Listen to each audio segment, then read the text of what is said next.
We are coming to this dispensation where every other Kenyan is feeling much more disenfranchised because the kind of an economic model that we are using in our Republic of Kenya is something that we do not understand.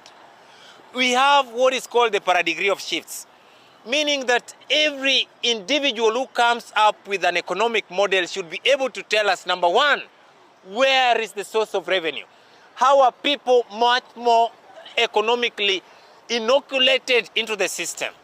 It is something that the head of state, William Ruto, must take a keen look into. Before you spread the net of financial inclusion and taxation, you must first spread the net of economic empowerment.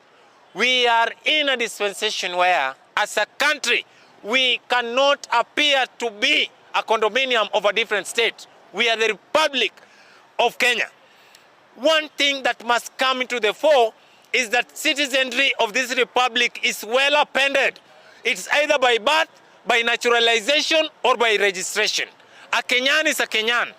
What we must ensure as a country is that we must be able to ensure that politics is aside and also development is also on the other end.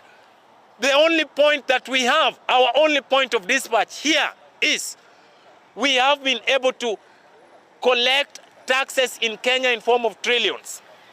We have been able to also secure some loans abroad. What we must ensure right now, Mr. President, that is very factual. Tell us the relation between the GDP and the livelihoods of Kenyans. That is very much important. We do not want a scheme where we have several infrastructure projects in the country and we do not have this replicated onto the citizenry pockets.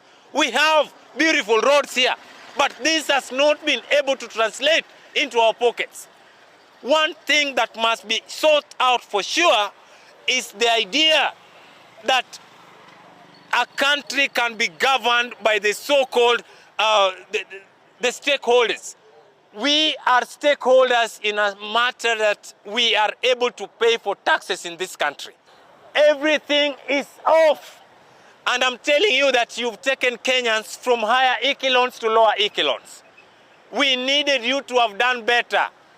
We did not understand the idea of what is called the wheelbarrow and the bottom-up economic model.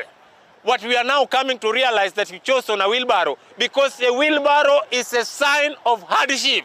And it is hardship that we are in as a country. There's nothing to smile about. No givings.